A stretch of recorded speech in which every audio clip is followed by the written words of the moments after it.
This is Michael Brand. We are here talking about business, so let's get to work.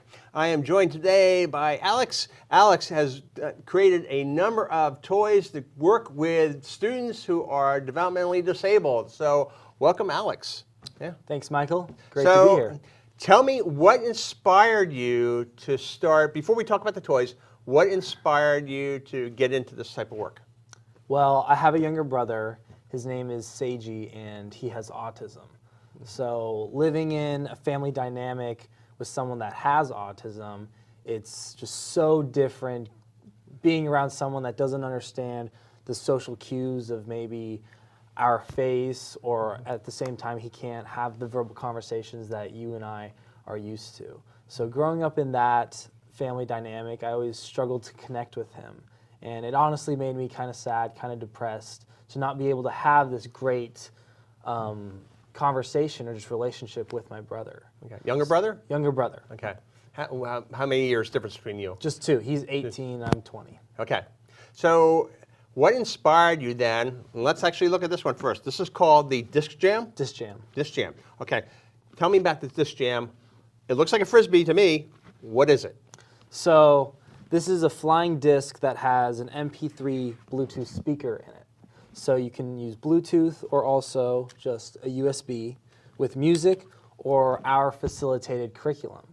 And this is going to engage someone with autism at a higher rate. And that's because it looks really great, it plays music, it has flashing lights, it's something that's really attractive that they're going to be able to focus on and practice this turn taking with. Okay, cool. So where did you get the idea for that? That's a fun story. Okay. So my senior year of high school, it was 12, 13, 14 was the date actually. And my friend, he had a just one of these speakers in his hand. We were at the beach and he was throwing it up in the air like this. And just playing around, I wanted him to throw the speaker to me. But he didn't want to break the speaker in the sand. And I was like, oh wow, that'd be awesome if we could put it on something. And we thought, oh, what if we put it on a disc? Frisbee. So, yeah, what if we put it on a Frisbee? So that's how the original idea started. And it was just kind of a miracle that it worked so well with my younger brother and created a better connection for the two of us. So what difference in your brother does this make when he's engaged with the Disc Jam? So with the Disc Jam, we're able to just have this moment that you and I get to experience right now where we get to make eye contact, we get to talk back and forth in turn-taking way, and we get to have that kind of facilitated and controlled right here. And it's just for maybe 1 hour a week. But just being able to create that back and forth with someone that I wasn't able to do it before, that's what's really powerful. And at the same time, he's laughing, he's dancing, and that's going to make me happy if he's happy while doing it. So it actually encourages him to engage with you, and it gives you an avenue to engage with him. Okay. Definitely, perfect. So you told us a story about being on the beach with the speaker and the Frisbee. Was that your co-founder who came up with the idea? That was one of my friends in high school. Okay. Tell me more about them. So today I'm working with someone named Quincy Brown. He's another undergraduate student. I go to Portland State University. And he went to Grant High School as when I went to Lake Ridge High School, and now he's at Claremont McKenna College in California. And Quincy, he wants to become a professor and entrepreneur at the same time. So I'm working on the business side while he's working more on the academic research side. He's kind of like the education engineer. And a program he's a part of is the Mellow Mays Undergraduate Fellow Program, which is a program that helps minority students get to be a professor one day. Okay. So actually he's helping you do the research to show how this, what the advantage this is and when it works. Okay, so you're actually going to take this to market with science behind it. That's the plan. All right. Yeah. So how far along are you in the production process of this? Well, you know, both of these products we've sold about 75 total. And I hand make them. So these hands are the ones that I learned how to sew, learned how to put this thing together. And distribution-wise, we've just sent them in the mail, or we've attended an amount of kind of autism conferences where there's teachers, there's parents, there's doctors, there's therapists. And that's been a great place for us to showcase what we have and for me to really talk to the people that are going to be helping children. Okay, so right next to the disc jam is the Eli ball. Yes. Tell me what that is. So the Eli ball, it's a soft plush ball, and the great thing about this is the speaker inside.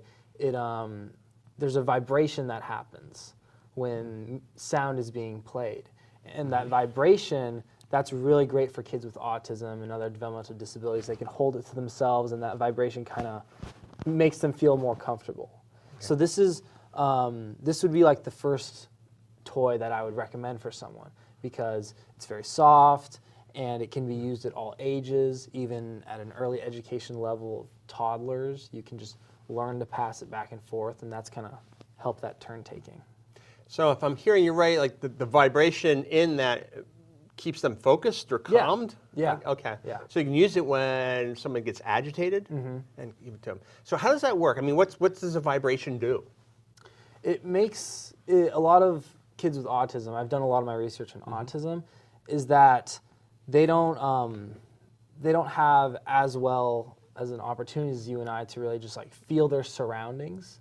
So if they can feel the vibration on their face or just on their bodies, it just helps them feel that they have something on their face or on their body. So if they are really agitated, this is just something that kind of helps them center. Okay. Helps them come together. Help them focus on the vibration so they're not, takes away or distracts them from whatever it is the agitation kind of like is. a distraction. Okay. So what are your business plans? Where are we going with this? So starting in April, we're going to be part of this senior capstone team at Portland State. So we're actually going to have 10 to 12 senior students helping us with marketing plan, more market research, and really develop a good financial backing for the next 6 to 12 months. And then on April 13th, Quincy and I are going to be flying out to Minneapolis for a competition called E-Fest. Okay. And there we'll be competing for over $100,000 in prize money. Oh, sweet. Yeah. And prize money, investment money, is that what, you have people looking to provide capital to start your business? Is that what that is? That would be this competition would be one avenue for funding. Yeah. Okay, got it, cool. So tell me about your brother. Tell me more about your brother here. Yeah, okay, yeah. So since he's the inspiration for all these products here, give me the story. So yeah, definitely growing up with someone that like can't speak, for me and him that was so hard. But he's a very animated guy. He loves music and he loves physical activity. Every single night for at least 1 to 2 hours, he's listening to a Beatles album. And he does this every night. And he dances to his favorite songs. It's really cute, it's really great, and I think it's a really healthy activity for someone that's 18 years old. The same album every night? Same album every night. And he's really physically active, so he's doing cross country and track. And yeah, he's been running on the JV teams at Lake Oswego High School, and he really loves it. But he's a huge eater. He eats probably 2 times the amount as I do. And he's a very skinny guy, so we don't know where all the food goes. I hate people like that. Okay, so he's been the inspiration for the products. You know, you've seen them, you've tested them. It seems like it helps him sometimes. You talked about you're reaching out to some autism conferences and people. Yeah. So what kind of feedback are you getting from them about the potential or the possibilities for the product? The feedback has been really positive as it's engaging with the students. We've had a lot of students that they're so distracted with everything around the room that they can't really focus with like a therapist. But the vibration, the lights, the sound, it's something that they can really focus on and then start to listen to a therapist or a teacher. Some of the things like we really need to keep working towards is like a really sturdy curriculum that's built with maybe a hospital or a group of therapists, a speech-language pathologist, an occupational therapist, a really solid team of professionals to build out a curriculum that will work over and over and over with everyone across the nation. Is that possible, to build a curriculum that's going to work with everyone, since each person or each child brings different abilities? Yeah, disabilities? It'd be very hard. Yeah. So we're really focusing on like the early education, social interaction type of research, because there's a lot of just human development characteristics that you learn naturally as someone that doesn't have a disability, and we're trying to help those kids learn those at a better rate with these devices. Okay. Anything else in the pipeline? Any other, new products that you have like ideas on the sketch down you're thinking about? There's definitely lots of iterations for these two guys. Yeah. Once we can get these guys up and running solidly, there's some cool ideas of being able to have someone who's out of the room be able to control these devices on another type of platform. So if you and I are if you're the therapist and I'm the student, and we're using this, and let's say the camera's watching us, someone from outside the room could control what's going on through these devices. Oh. Tell me about your family as a whole, your parents. How supportive have they been on this? Have they helped you in designing these products, or?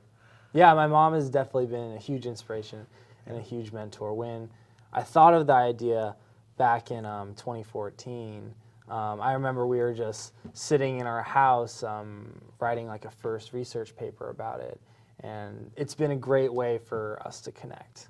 Okay. So if you're 20 now, at 2014 you were 16 years old writing a research paper. Yeah, it was like a fun 5-page paper that I did for a school project. Okay. It was through a program called DECA, and actually we got an F on that project. We got a 59% on it. So that was a huge just motivator to go do it. I remember like kicking the back of the bus because I was so mad that we failed at this. Have you kept that paper? I have. Good. I have. Frame it. I will. Someday, yes. So, all right. Well, if anybody's interested in talking to you further or learning more about this, how do they reach you? You can go to the website, sagysbridge.com, and then you can find me on Instagram, Facebook, Twitter, at Alex Dassise. Right. And you're based out of Portland here? Yeah, I go to Portland State University. Okay, wonderful. Well, we love people who are innovative and are creating things here. So once again, thank you for coming this afternoon.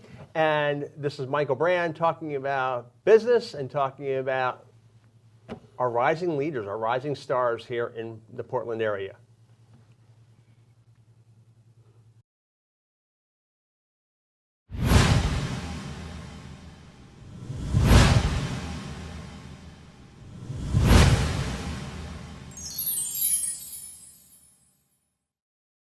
This is Michael Brand, and we are talking about business, so let's get to work. Right now I have Allison Bennett joining us who's actually a transformational coach, talks a lot about the story behind the story, and also the problem of the problem. Tell me about the problem and problem. The problem with the problem. Well, there's several components of problems, and one of the biggest components of problems is getting stuck in the story and imagining all of the terrible things and really getting caught up in the story of the problem, and then enlisting other people to believe in that story. And now you have a big conundrum and nothing's getting solved and you're not going forward. So one of the things I do is I work with people as a facilitator of change. I work with people to help them kind of loosen up their belief in the story. So I ask by asking questions about the story. What part of the story is true? Why do people create these stories? Oh, I think we create a story every single day. We could. The problem of traffic, by the way, is one of the common problems. Everybody is doing terrible. Well, we know traffic is traffic, so we can make it a problem, or we can ask some questions. Well, I know I'm going to get stuck in traffic. What can I do? Oh, I can listen to the radio, or I can listen to an audio cast, or I can practice being Zen, or if somebody's honking at me, I can smile and wave. That's what I would do. You don't have to do that. Okay, but you're talking about traffic right there, but you're obviously dealing with people with a lot serious or more serious problems. What kind of stories do they build around? Can you give me an example? Sure. So as a coach, we're not therapists. We are cheerleaders. We're in your corner to help you keep accountable and give you tools to work with your problems, so to speak. So one example is I had a mother with an adult daughter who was addicted to drugs. And this was a middle-class family. The other siblings all did well. They really hadn't come in contact with this. So the first thing that was difficult was just to understand that. And the second thing is that her reaction was to always get in an argument. Everything that the daughter did was a problem. And then that made the daughter react and do even more drugs. Now, it's not the mother's fault, but if the mother can change just a few things, the reaction that her daughter will give her will also be changing. So what we did. So she was basically built a story around the daughter. The daughter is a problem. The daughter is. Daughter needs to be doing this, Okay. and she should be doing that, and So everything the mother responded to was coming from a place of negativity. and fear. Fear. Part of this is fear. Well, if I don't correct my daughter, who's an adult, if I don't correct my daughter, then I have failed at being a parent. So her own ego was tied up in that, and that's part of her story that you try to get at. Exactly. And the way that we get at it is several different ways. One of which is just asking, okay, so is this true? Is this story true? And do you know for positive, absolutely, that it's true? And you could say yes or no. And then this is a part of the Byron Katie work. And the next question is, how do you feel when you are in that story? And then people can say, well, I get anxious, or if it's a coworker, I get mad at my coworker. And then I start thinking bad things, and I start saying things that I don't want to say. And then the last step is, okay, so if you didn't have that story, who would you be, or how would you respond in this situation? If you just met the person for the first time and you didn't have all that backstory to get all upset about. So let's go back to the case of the mother with the daughter. Yeah. The mother's probably always reacting because the daughter is constantly in crisis. Right. And so if I'm hearing you correctly, what you're saying is that you're trying to help the mother come from a place of perhaps compassion, empathy. Like, let's look at this daughter not as a defective being, but as somebody who just has an issue or problem. And when she's listening to the daughter's stories, which, they change moment to moment, just to be present with the story and allow the daughter to have the story and not to believe the story. And you don't have to react to the story. When I was raising my teenagers, somebody said, just when they're telling their story or getting all upset, look at them as if they were an insect. And a huge insect, and perhaps they, in your mind, you're seeing, oh, here's an antenna that's wiggling over there. Oh, watch how that one leg did that. Watch what their face did. And look at it with curiosity about what they're doing and not believing the story. And then you can be very calm. And as you are calm and you're not bringing up all your barriers and getting ready for a fight, as you become calm, they become calm. And now you can have a real conversation. So how'd you get in this line of work? Well, I've done this. I've actually been doing this my entire life. In my 20s, I was a regional director for an international company, and it was in the United States. And the people that worked under me, so to speak, were having problems with their coworkers, and so part of my job was to smooth out those issues. And so I started trying to figure out, okay, so what are some really creative ways that we can do this where everybody has a win-win? So that was actually part of your job at Human Resources. Is that what it was that you were doing, or you just were organizing a team? Well, I had several teams that I worked with, and this was a few years, quite a few years ago. And so we did everything. We were HR, we were finances, we were business manager, we were booker, everything. So in a business context, what were some of the issues that would come up amongst your team members? Oh my goodness. She talks to me in this certain tone. And that's great. And this is like at the Thanksgiving dinner. Somebody talks to you in a certain tone, or they say something, and then we get all ready to fight and all ready to get hurt and feel not respected. All these stories come up. And what we lose sight of is, where's that person coming from? And, that's an interesting point of view they have. And I don't have to have that point of view. And asking questions, well, I wonder what else we can do with this situation.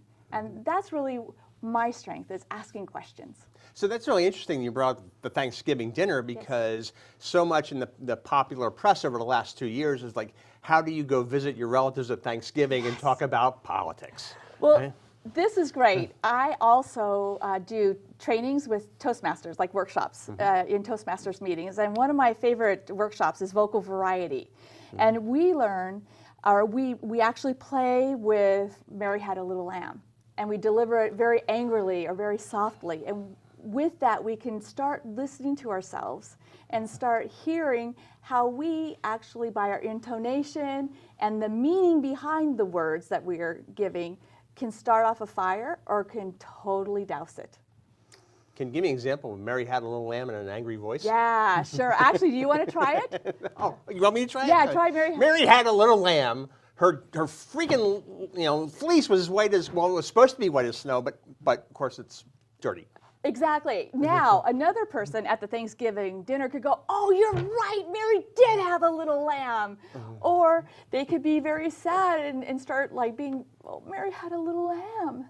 And the fleece, the fleece. And we really get into that fleece was white as snow. And we really become married to that story. So if we can back off a little bit and notice, okay, so there's some words here.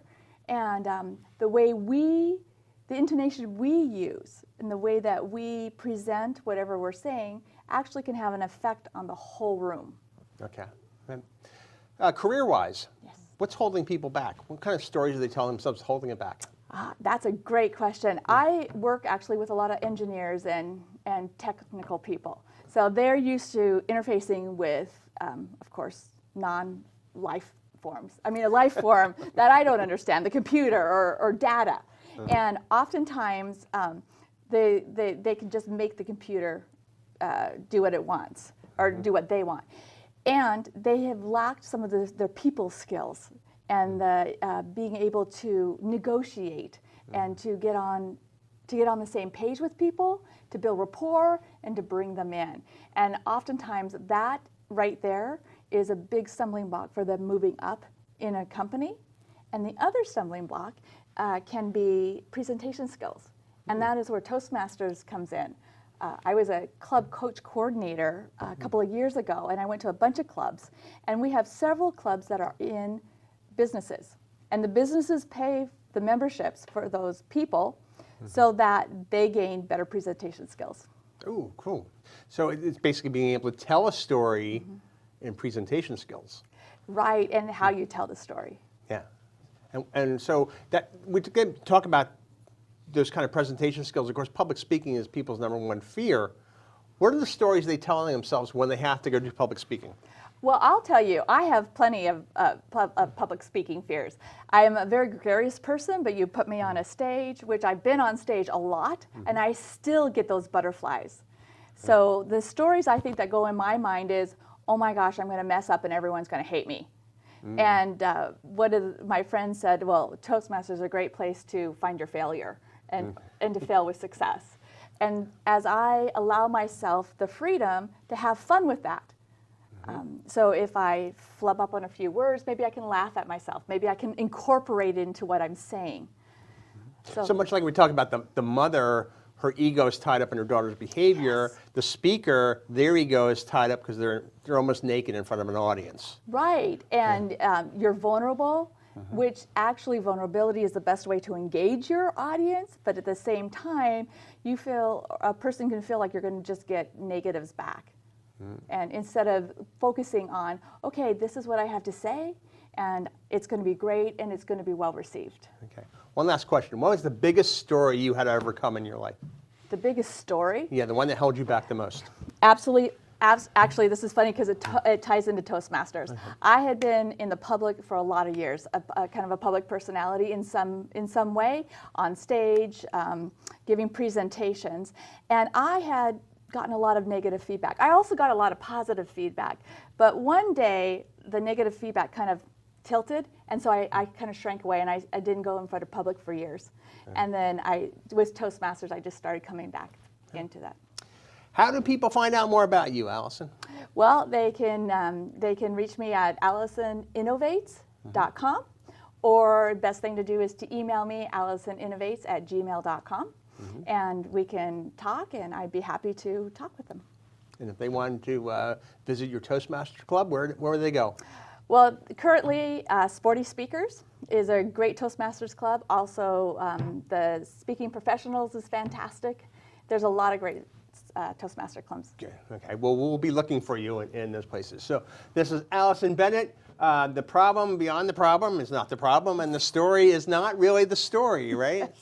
So thank you for joining us today. And once again, I'm Michael Brand, and this is about the business and talking about the business of speaking.